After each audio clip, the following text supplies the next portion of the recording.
চট্টগ্রাম থেকে প্রথমবারের মতো পাইপলাইনে জ্বালানি আসছে ঢাকায়। প্রায় ২৫০ কিলোমিটার দীর্ঘ পাইপলাইনে মাত্র ১২ ঘন্টায় ৫০ লাখ লিটার তেল সরবরাহ করা হবে ঢাকা অঞ্চলে। বাংলাদেশ পেট্রোলিয়াম কর্পোরেশন বিপিসির অর্থায়নে প্রায় ৩,৬৫৩ কোটি টাকার এই প্রকল্প আগামী ১৬ আগস্ট আনুষ্ঠানিকভাবে চূড়ান্ত অপারেশনে যাচ্ছে। কর্মকর্তারা বলেছেন, এর মধ্য দিয়ে বছরে সরকারের সাশ্রয় হবে অন্তত ২৫০ কোটি টাকা। সাইফুল ইসলাম শিল্পীর তথ্য এবং বাবুল পালের ছবিতে প্রতিবেদন। জ্বালানি পরিবহনের লক্ষ্যে ২০১৮ সালে চট্টগ্রাম থেকে ঢাকামুখী পাইপলাইনে জ্বালানি সরবরাহের প্রকল্প হাতে নেয় বাংলাদেশ পেট্রোলিয়াম কর্পোরেশন বিপিসি। ২০২০ সালের ৩০ জুন প্রকল্পের কাজ শেষ হওয়ার কথা থাকলেও করোনা সহ নানা জটিলতায় কাজ শুরু হয় ২০২২ সালে। এরপর নানা চ্যালেঞ্জ ও প্রতিকূলতা পার করে অবশেষে শেষ হল কাঙ্ক্ষিত এই প্রকল্পের কাজ। প্রকল্পে ব্যয় হয়েছে ৩,৬৫৩ কোটি টাকা। আর এর আওতায় চট্টগ্রাম নগরীর পতেঙ্গা থেকে নারায়ণগঞ্জের সিদ্ধিরগঞ্জ পর্যন্ত ১৬ ইঞ্চি ব্যাসার্ধের ২৪২ কিলোমিটার এবং সিদ্ধিরগঞ্জ থেকে ফতুল্লা পর্যন্ত ১০ ইঞ্চি ব্যাসার্ধের আরও ৮ কিলোমিটার পাইপ বসানো হয়েছে। প্রাথমিকভাবে পতেঙ্গা স্টার্ন রিফাইনারি প্রান্ত থেকে জ্বালানি পৌঁছাবে নারায়ণগঞ্জের গোদনাইল। এরপর যাবে ফতুল্লা ডিপোতে। জ্বালানি তেলের অপচয় ও চুরি রোধের পাশাপাশি এই পাইপলাইন বসানোর ফলে বছরে সরকারের সাশ্রয় হবে ২৫০ কোটি টাকা। ঢাকায় ৩টা ডিপোতে আমাদের এই যাবে, গোদনাইল, ফতুল্লা এবং কুমিল্লা। এই 3টা ডিপোতে আমরা সরাসরি পাইপলাইনের মাধ্যমে যদি এই সরবরাহটা আমরা নিশ্চিত করতে পারি, তাহলে অপচয়টা কমবে। অপচয় যেটা বলে সেটা সরকারের চুরির সম্ভাবনা থাকবে না। প্রকল্প পরিচালক জানান, গত ১১ ফেব্রুয়ারি চট্টগ্রাম প্রান্ত থেকে ডিজেল পাম্প শুরু করা হয়েছে। এরই মধ্যে ডিজেল কুমিল্লা পার করেছে। পুরো লাইন ভর্তি করতে ৩,১৭ লাখ লিটার ডিজেল লাগবে। কুমিল্লায় পেট্রোলিয়াম ডিপো স্থাপন ছাড়াও সিদ্ধিরগঞ্জে পদ্মা ওয়েল ও মেঘনা পেট্রোলিয়াম এবং ফতুল্লায় যমুনা ওয়েল ও মেঘনা পেট্রোলিয়ামের রিজার্ভার বসানো হয়েছে। এই প্রকল্পটি আমাদের মার্চ ২০২৫ সালের ভিতরে স্থাপন সম্পন্ন হয়েছে। ইন দি মিন টাইম আমরা এই প্রি কমিশনিংয়ের কাজও করেছি এবং প্রি কমিশনিং কাজ করার সাথে সাথে আমাদের যে সেন্ট্রাল অটোমেশন, স্ক্যাডা, টেলিকমিউনিকেশন, পিআইডিএস, এগুলোকে আমরা ফাইন টিউনিং করেছি। পদ্মা ওয়েল কোম্পানির তত্ত্বাবধানে এবং বাংলাদেশ সেনাবাহিনীর ২৪ কনস্ট্রাকশন ব্রিগেডের বাস্তবায়িত এই প্রকল্পে সংযোজন করা হচ্ছে অত্যাধুনিক সব প্রযুক্তি।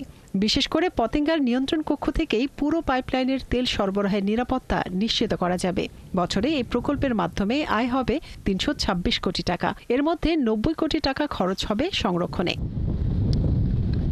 আগে ১০০রও বেশি কোস্টাল শিপ দিয়ে এসব জ্বালানি পরিবহন করা হলেও এখন তা পাইপের মাধ্যমে হবে, আর তাতে সময় কমবে অন্তত ১.৫ দিন। এই পাইপলাইন ২৫০ কিলোমিটার চালানোর জন্য আমাদেরকে একটা operation and management maintenance contractor নিয়োগ করা হবে। এটা কিন্তু ধারণা ছিল। আমরা বিপিসি থেকে চ্যালেঞ্জ নিয়ে অনেকটা আমাদের নিজস্ব কোম্পানির মাধ্যমে চালানোর জন্য চ্যালেঞ্জটা গ্রহণ করেছি। এতে হাজার হাজার কোটি টাকা কিন্তু বৈদেশিক মুদ্রা সেভ হচ্ছে। দেশের মোট চাহিদার ৩০% জ্বালানি তেল ব্যবহার হয় ঢাকা এবং তার আশেপাশের অঞ্চলে। প্রথম পর্যায়ে বছরে ১৫ লাখ মেট্রিক টন ডিজেল সরবরাহের লক্ষ্যমাত্রা ধরা হলেও পরবর্তীতে এই লাইন বাঘাবাড়ি, আশুগঞ্জ এবং ভৈরব পর্যন্ত বিস্তৃত করা হবে। আর তখন জ্বালানি তেল সরবরাহ ৬ লাখ মেট্রিক টন বাড়িয়ে করা হবে ২১ লাখ মেট্রিক টন। মনিরা কাজুরি, ৭১। দর্শক, এ বিষয়ে আরও তথ্য জানাতে আমাদের সাথে চট্টগ্রাম থেকে যুক্ত হচ্ছেন সহকর্মী সাইফুল ইসলাম শিল্পী। শিল্পী, নিশ্চয়ই আমাকে শুনতে পাচ্ছেন। আপনার প্রতিবেদনটি দেখছিলাম এবং যেমনটি আপনার প্রতিবেদনে আমরা জানলাম যে প্রথমবারের মতো পাইপলাইনে জ্বালানি আসছে ঢাকা এবং ১৬ আগস্ট আনুষ্ঠানিকভাবে চূড়ান্ত অপারেশনে যাচ্ছে। সময় তো বেশি নেই। কর্তৃপক্ষের তৎপরতা কেমন দেখছেন এ বিষয় নিয়ে জানাবেন। ধন্যবাদ আপনাকে। আমরা এখন আছি চট্টগ্রামের তেল সেক্টর বলা যায় এই এলাকাটা, পতেঙ্গার গুপ্তাখাল এলাকায়। এখান থেকে মূলত সারা দেশে জ্বালানি তেল সরবরাহ করা হয়। জাহাজ থেকে নেবে, আনার পর এখানকার স্টার্ন রিফাইনারিতে তেল সরবরাহ, রিফাইনিং করার পর সারা দেশে তেল সরবরাহ করা হয়। আপনারা জানেন, চট্টগ্রাম থেকে পাইপলাইনে ঢাকায় জ্বালানি তেল সরবরাহের উদ্যোগ নেওয়া হয়েছিল প্রায় ২০২২ সালের দিকে। সেটি এখন আগামী সম্পন্ন হয়ে আগামী ১৬ আগস্ট আনুষ্ঠানিকভাবে এটি চালু হচ্ছে। জ্বালানি উপদেষ্টা মোহাম্মদ ফয়জুল কবির এখানের এসে উনি এটি উদ্বোধন করবেন চট্টগ্রামের গুপ্তখাল পদ্মা অয়েল কোম্পানি থেকে, কোম্পানির ডিপো থেকে এটি উদ্বোধন করা হবে। এবং আপনি জানেন এই যে এখন যেভাবে জ্বালানি তেল যাচ্ছে জাহাজে করে এবং রেলে করে, সেটাকে প্রায় 17% সিস্টেম লস হচ্ছে। এখন পাইপলাইনের মাধ্যমে আপনি এই জ্বালানি তেল সরবরাহ করা হলে প্রায় সরকারের বছর 250 কোটি টাকা সাশ্রয় হবে এমনটি ধারণা করছে এখানকার কর্মকর্তারা। আপনারা জানেন বর্তমানে চট্টগ্রাম থেকে ঢাকা পর্যন্ত তেল পরিবহনে বাংলাদেশ পেট্রোলিয়াম কর্পোরেশনের বার্ষিক খরচ হয় 326 কোটি টাকা।